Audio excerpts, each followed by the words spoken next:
Hey guys, welcome back to week 16, and I've got the Great Hall in front of me again. This week we are going to continue with working on this section of the castle, which is obviously why I have it on this coffee table here. But we're going to go a step further than the Chamber of Secrets we were working on last week. We're in fact going to basically dedicate this video to finishing off this section of the mock. So that's going to be finishing the interiors to start with, and then it's also going to be touching on all the little details that require finishing, essentially. You know, we have this bit which looks fine, and then this bit which is completely untouched right there. So it's the little details that we're going to be working on as well. And there's space underneath this bit of the castle which is currently empty. So a lot of things to work on, but essentially the ultimate goal is to finish off the Great Hall section of the mock. So when I plop this back in, this bit is complete. And then of course we have this last bit, which I worked on several weeks ago. Of course, this is the Lego set, the Hogwarts boathouse. However, it's completely unconnected to the castle at the moment. I left a space for a staircase to go down, but never got around to actually building it. So that will be a part of this video, is just to build something quite simple that connects these two elements. And we'll just see how the video progresses from there. So 5 minutes later, we have finished the lobby area. It didn't take that much work, if I'm being honest.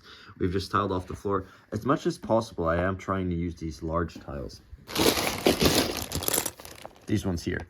And even though they look a little bit ugly, the reason being is because down the line, I will start needing the smaller pieces more and more, especially when it comes to classrooms and some more detailed rooms in the castle. And I'd rather not have to use these large chunky pieces for those. So for spaces like this lobby that no one particularly cares about, we're going ahead and doing that. I have put this cool little thing over here, just a little quick build. It's obviously the house points meter. The one thing I didn't realize when I built that is now you can't close the door, because I forgot that the door is actually slightly larger than the archway itself. And I was going to put a statue, this one right here, just right there in front of the window. But I also had a problem with the door not being able to close. So that happened. However, I think I've just decided I will leave the door always open. And I've made a few steps over here just to go up to the level of the main Great Hall. But anyhow, a very simple build, just needed to get it done. Let's get started on something interesting. All right, so just gone ahead and taken off the roof of the Great Hall. It's over there, as are the two side panels of it. And I just want to give you a quick overview of what this place looks like before we get into any of the building.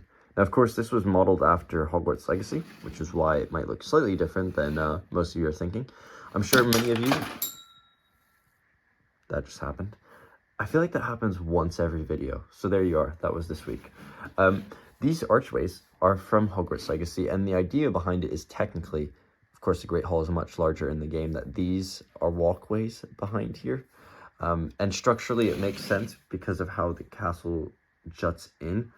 You need a row of columns right there, kind of like in Gothic architecture. And this is supporting this wall over here.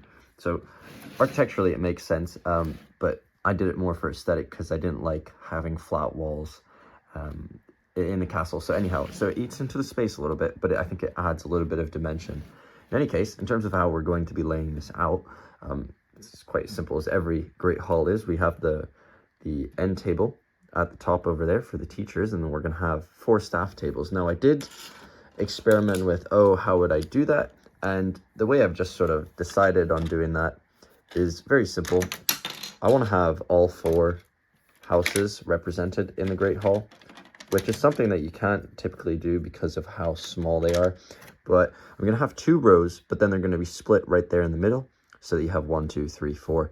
It's just going to be as simple as that. And then we'll dress it up. We might put some gargoyles on the wall, some statuettes, some torch brackets, things like that. But as far as things go, it's going to be quite a simple build from here on out. We're going to be tiling the floor. We're going to be detailing some of the tables, put some food on it, build some benches. We're going to do the end table. And realistically, the Great Hall is just a floor and some tables. So that's as far as we're going to go. Then we'll dress it up with some people and see if we can make this a little bit festive and fun. More importantly, though, before we get on to that, is figuring out what we're going to do with this wall over here. I've just ripped off a little bit more to get started on it, but we're going to have this hinge open. But as you can see, it's 2 layered. So there's the columns there and there's the outer wall there. But technically, it's all one piece. I didn't design it to be separate. And in terms of where it might hinge, I could either split it right down the middle along this doorway, which would kind of cause some problems, but I could have it fold in two, or I could just have one large panel that either folds this way or folds that way. I'm gonna have to play around with this. It's probably gonna take a lot longer than I think, because of just how many pieces we're gonna have to tear apart and reconstruct in order to have this whole wall open and where it's gonna hinge from. Now I'm thinking just based on the fact that everyone likes to look at the Great Hall facing that rear bay window, you know, you're always looking at it from the doorway. I think the best way to have it open is perhaps hinging this way so that you can get a better look like that, as opposed to if it hinges that way and then the door is sitting right there. So if you want to look that way, the wall would be blocking it. So yeah, we're gonna have it open this way, I think, and we're just gonna see how that comes along. I'm gonna take a few pictures of this so I don't forget how it looks, because inevitably as I destroy it, I'm going to lose track of what pieces go where. And we're gonna build that first, simply because it's quite hard to work in a space where my hands are covering the entire space. So we're gonna flip it open. We'll see how that goes along, and I'll update you along the way. It is a very simple process, just hinges, but you know, everything's always a lot more complicated than you think. As a quick note, this is why you design things the first time to work how you want, because you get to a stage like this where I end up having to rip off this entire wall. And I thought I was going to save at least some of the pieces, but I think I'm just going to have to reconstruct it all from scratch. Nice. Okay, so update time. We've been working on this wall a little bit. As you can see, there's hinges right there, and I won't waste any time trying to blab it all. But this is what it looks like. It's fairly seamless. It just got some tiles on the bottom so that it doesn't interact with the plates. It opens as such. It's just based on 3 hinges. And I've gone ahead and actually left the columns on the inside because I think it adds a little bit to this sort of display, the scene of the Great Hall. If you feel like you're kind of looking in on it, looking through the columns as opposed to just, you guys get what I mean. I just think it's a little bit more interesting to do it this way. And it actually helps that this inner wall and this is 2 separate bits, because if not, I would have had to hinge the entire wall, and that would have caused problems with what I do with the roof, because the roof is connected to this bit over here. Anyhow, we've now got this pretty much done. I'm going to just complete the roof, or the wall above up here, tidy it up a little bit, and then we'll get started on the inside. Alrighty, so we're here a few days later, and not only do we have some gorgeous sunlight pouring in, it's making me feel like summer again, even though it's the end of October. Should be gloomy. No, I like the sun. I like the sun. We've got a lot of work done. I'm not going to show you the inside from up here because, of course, we have the hinges. So we're going to open this up, take you on a tour of the finished Great Hall. Now, realistically, this didn't actually take that much to do. The lighting is actually quite horrible at the moment for you to get a good view of what it looks like inside. But here we have 4 tables there for the 4 houses, and we have the staff table up there at the end. We've got Snape, McGonagall, and Dumbledore. Now it's a little plain. I might want to improve that a bit. In terms of what we've done for the flooring, it's just a mix mash of different dark gray tiles, and I'll just pull out one of the tables. We'll see which one's the easiest, just to show you very basically how they were built. And I'm pretty sure I broke that. We'll cut the video and I'll show you what it looked like. All right, so the tables here have got a pretty simple design. It's just a 2x8 plate, and we've got a mix of tiles and a few studs. Obviously this table only has 1, but some of the others have got a few more for bits of the food that are on top of the table. And as for the legs, we've just got a few stacked 1x1 round plates, and then a 1x2 on the bottom. So it's a very, very simple design, but I didn't want to go with anything too parts intensive, given that the thing that makes the Great Hall what it is really the atmosphere of all the people and the food, rather than the tables, because you know they're just tables at the end of the day. So there's the interior basically done. Now the thing I will try to improve on at the moment is, I'll come back down, is obviously we finished this ground level and we have Gryffindor, Slytherin, Ravenclaw, Hufflepuff, even though that's Gryffindor, because I've only got 1 Hufflepuff, I believe. This is a pretty cool angle. That's really cool. But then we look up and the walls are a little bit plain and such, so I'm going to try to see if I can pick out a few banners, maybe some torch brackets, as I was speaking about earlier, and dress it up just ever so slightly to give a little bit more atmosphere. And of course we do have all the floating candles, which are typically seen in in the movies. So what I'll try to be doing is, obviously if the roof is on top of here, you will never be able to see it from this angle. So the only angles you'll be able to see the Great Hall is like this, looking up, or like this. So anything I design, there's no point of it being up here in the rafters. We're looking at maybe putting things down here at this level at the most. So we'll do a little bit of that. And frankly, the Great Hall was a little bit easier than I was anticipating to finish. But I'm quite happy with how it turned out. We will focus a little bit on the exterior, just figuring out what to do with the outside over here. Now, over there, you can see that there's the archways, but I'm completely out of those pieces because I used pretty much all of them to do the cornicing on some of the buildings that you can see over there.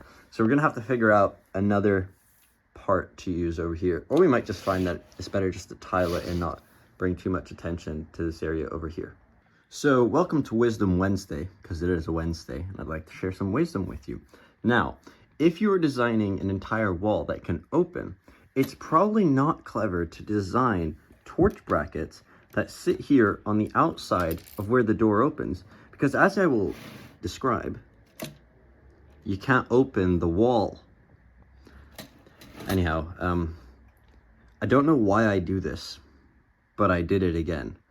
And I don't want to get rid of these torch brackets, and since we're talking about them, I'll go in a little bit more detail. I'm basically just going to run them around the entire side. So we got one more to put right there, and we'll just put some little flame pieces. I decided to go with that as the general aesthetic to match over there. So the floor obviously matches, but we're just going with something a little bit different. And yeah, I just did not think about the fact that that opens at all. But I'm not going to think too much about it because I'll just do that. Oh, but then the jumper plate's also in the way. Darn. It's okay. It's okay, guys. So about 20 minutes later, I've not only had a little bit of lunch, which you guys did not need to know, but there you are.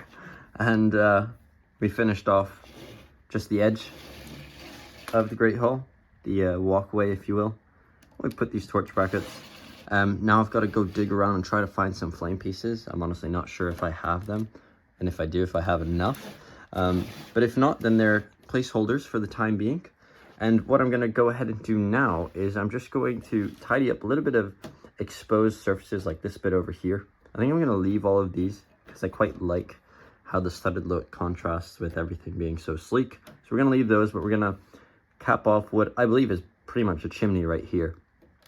Find the pieces to cap off some of these spires and do something about the doorway here. See what it looks like in Hogwarts Legacy and adapt it as needed.